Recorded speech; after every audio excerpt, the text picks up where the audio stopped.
नारद जी ने कहा नहीं नहीं प्रभु, अब आप अच्छे रूप में आ जाइए। तो भगवान शंकर कर्पूर गौरम करुणावतारम संसार सागरम भुजगेंद्रहारम सदा वसंतम हृदयारविंदे भवम भवानी सहितम नमामि। और भगवान शंकर अपने असली अच्छे रूप में आए, लेकिन वहां पर मैना माता इतनी क्रोधित, उनको कौन समझाए। नारद जी से कहा आप चले जाओ। बोले हम नहीं जाते, हमें भेजो। वाह, नहीं नहीं वाह, हम ही जाएं, हम ही मिले। कितनी उदास होगी हमसे, हम अकेले नहीं जाने वाले, हमारे साथ किसी को भेजो तब जाएंगे। तो सप्त ऋषियों के साथ नारद जी गए और क्या बोले, समझाया तो कि ये कोई दूसरी नहीं है, ये वही जगदम्बा, वही जगत जननी है। तो सब लोग मान गए, शंकर जी मान गए और मैना माता मान गई। लेकिन भैया बाराती नहीं मान रहे। ये सब बाराती गए कहाँ? इन्होंने आपातकालीन मीटिंग बुला ली और कहा, मीटिंग में कहा कि अभी तो वर महाराज को देखकर केवल माता ही भयभीत हुई। अगर पानी ग्रहण के समय कहीं कन्या भयभीत हो गई तो पता नहीं क्या होगा। तो एक बोला अपना क्या बिगड़ेगा, जो बिगड़ेगा शंकर जी का बिगड़ेगा, अपन को क्या लेना देना। कहा कि अगर विवाह कैंसिल होता है, मान लो अगर उनका विवाह कैंसिल हो गया, अपन तो बाराती हैं, लेकिन अपने को पूछेगा कौन खाने पीने का कि कुछ मिला खाने को, कोई पूछेगा ही नहीं। तो सर्वसम्मत से यह तय हुआ कि पहले भोजन, बाद में जो कुछ होगा।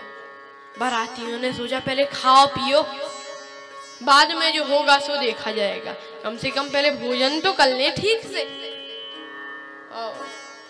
फिर क्या था, बस भोजन होने लगे। लेकिन होने लगे सबके भोजन। अब एक बाराती को एक व्यक्ति पत्तल परोसने आया। अब पत्तल परोसे भी ना और ना आगे जाए, और आगे तो बढ़े ही नहीं और ना पीछे जाए। तो दूसरा व्यक्ति जो सब्जी वब्जी परोसने वाला था, वो बोला क्या हो गया भैया, आगे बढ़ो। तो बोला बड़े होशियार, तुम ही देख लो, आके देख लो। क्या कहा, एक ऐसे बाराती जिनके मुख ही नहीं, को मुखहीन विपुल मुख का हो, तो इनको पत्तल कैसी परोसनी आगे के पीछे। और जब है इनके मुख ही नहीं है तो इनके भोजन का प्रयोजन कैसे होगा। बाराती के भीतर से आवाज आई, इससे तुम्हें क्या मतलब, तुम तो परोसो। उसने पत्तल परोस दी।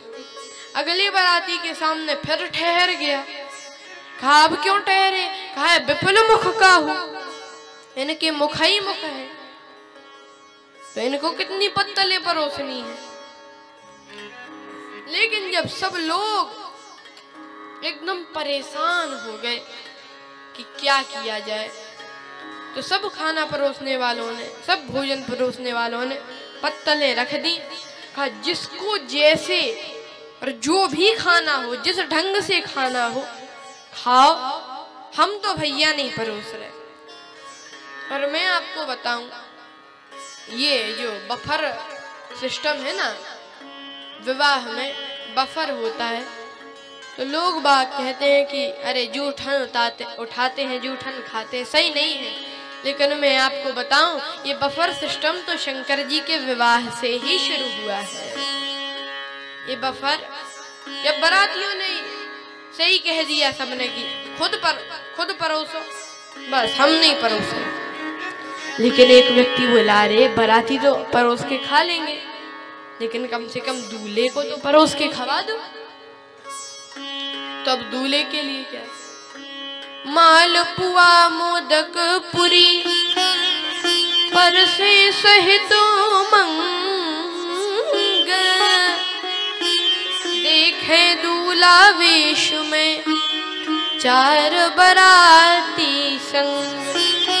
अरे दूल्हा के पास गए तो भी बरातियों ने पीछा नहीं छोड़ा, 4 वहां पे भी, और सबकी मांग अलग अलग। अर्घ चाहते चंद्रमा भेंट मांगती गंग,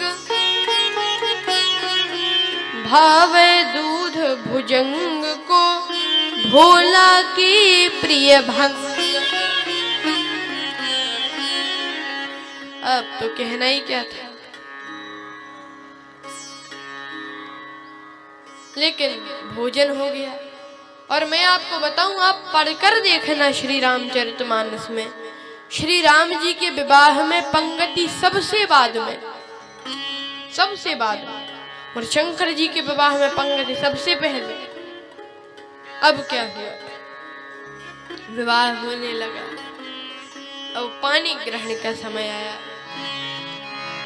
पानी ग्रहण जब कीन महेश, पानी ग्रहण हुआ, शाखोचार और वेद मंत्र हुए। अब देखिए पूरा विवाह आनंद संपन्न हुआ। अब शंकर जी से नेग मांगने वाली आई, नेग मांगने वाली खवासन आई। खवासन स्वाभिमान लिए डोली डोली, बोली दूलाजू पानी यह पाइए, हो गयो विवाह बरबधू हो पाई विमल। अब रस रीत सो नेग मेरो दवाई, अब मुझे नेग दो। तो शंकर जी ने पता है नेग में क्या दिया, झोरी सो निकारो एक कारो सटकारो नाग, ऐसो फुपकारो भगी बाप रे बचाइए। और मंडप के नीचे समाज सब लागे हो हसन, भागो मत देवी जू नेंग लिए जाइए। आनंद ही आनंद हुआ। लेकिन क्या हुआ, वो भाग रही थी, उसके पांव में लिपटा जैसे ही सर्प, तो बेहोश होके गिर गई। और जब उसने आंख खोली तो वह सर्प भी मणियों की पायल बन चुका था। और मैं आपको बताऊं, भोले बाबा तो ऐसे ही है, कहना ही क्या उनका। भगवान शंकर तो ऐसे ही है, दयालु, किसी पे भी रीझ जाते हैं। अब भगवान शंकर माता पार्वती का सानंद विवाह संपन्न हुआ। अब माता पार्वती और शंकर जी कैलाश पर्वत को पधारे।